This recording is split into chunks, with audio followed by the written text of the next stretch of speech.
Xin chào các bạn, mình tên là Nam Phương, học lớp 2.2 trường Wellspring Saigon. Hôm nay mình sẽ đọc cho các bạn nghe một quyển sách có tên là The Tale of Peter Rabbit, viết và vẽ bởi tác giả Beatrix Potter. Peter là một chú thỏ rất nghịch ngợm và thích khám phá phiêu lưu. Một ngày, Peter không nghe lời mẹ và lẻn chui vào vườn của Mr. McGregor ăn rau củ, và cậu ấy đã gặp một rắc rối lớn.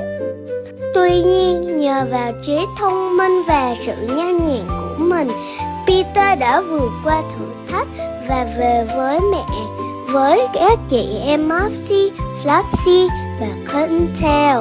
Các bạn có tò mò không nào? Mình sẽ đọc cho các bạn nghe nhé.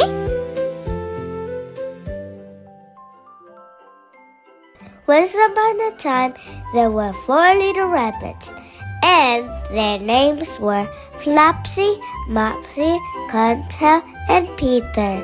They lived with their mother in a sand bank underneath the roots of a very big fir tree. "Now, my dears," said old Mrs. Rabbit one morning, "you may go into the fields or down the lane, but don't go to Mr. McGregor's garden. Your father had an accident there. He was put in a pie by Mrs. McGregor. Now run along and don't get into mischief. I am going out." Then old Mrs. Rabbit took a basket and her umbrella and went through the wood to the baker's. She bought 5 loaves of brown bread and 5 currant buns.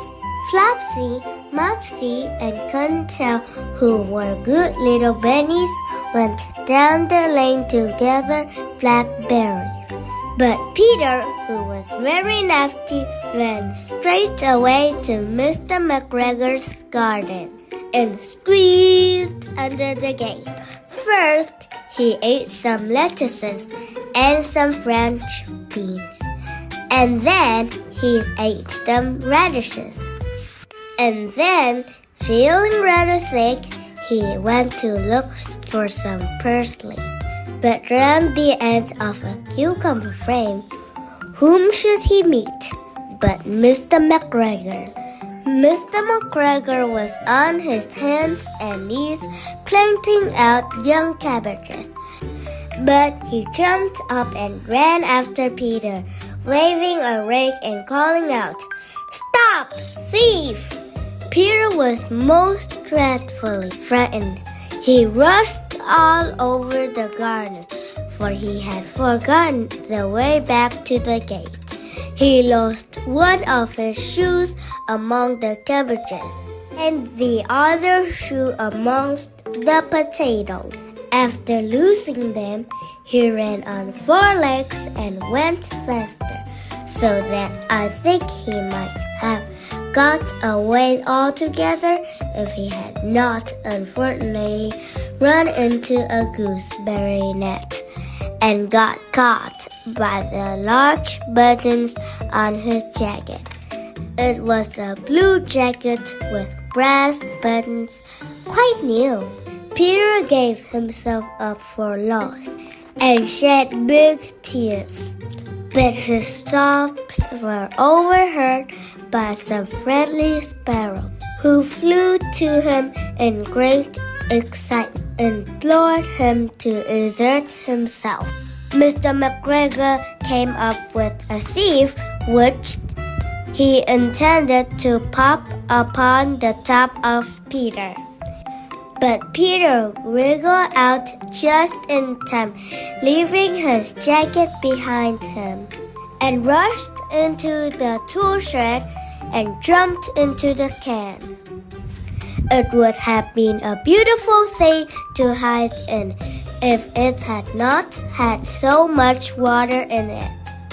Mr. McGregor was quite sure that Peter was somewhere in the tool shed, perhaps hidden underneath a flower pot. He began to turn them over carefully, looking under each. Presently, Peter sneezed. Mr. McGregor was after him in no time and tried to put his foot upon Peter, who jumped out of a window, upsetting 3 plants. The window was too small for Mr. McGregor, and he was tired of running after Peter. He went back to his work. Peter sat down to rest. He was out of breath and trembling with fright, and he had not the least idea which way to go. Also, he was very damp with sitting in that can. After a time, he began to wander about, going lippity-lippity, not very fast, and looking all around.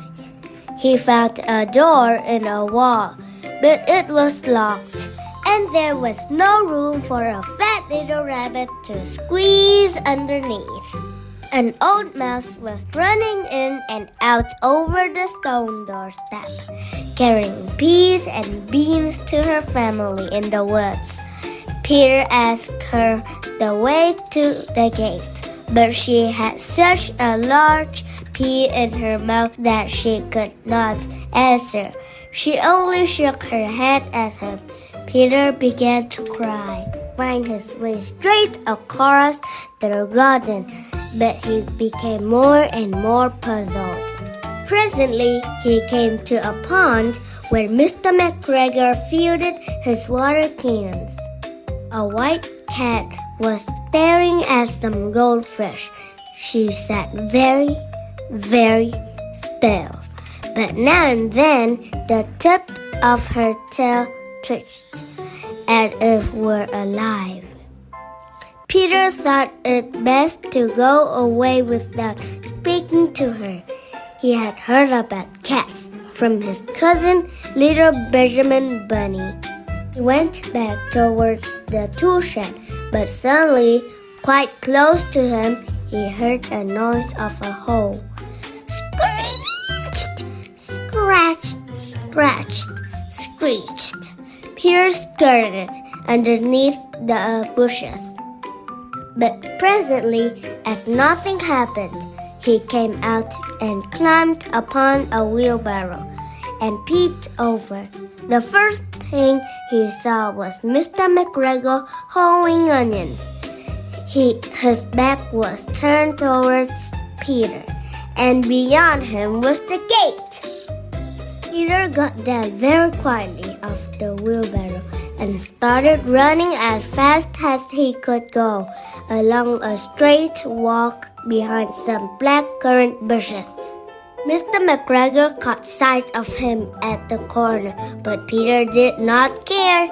He slipped underneath the gate and was safe at last in the wood outside the garden. Mr. McGregor hung up the little jacket and the shoes for the sparrows to frighten the blackbirds. Peter never stopped running or looked behind him till he got home to the big fir tree. He was so tired that he flopped down upon the nice soft sand on the floor of the rabbit hole and shut his eyes. His mother was busy cooking. She wondered what he had done with his clothes. It was the second little jacket and pair of shoes that Peter had lost in the fortnight. I'm sorry to say that Peter was not very well during the evening. His mother put him to bed and made some chamomile tea, and she gave a dose of it to Peter.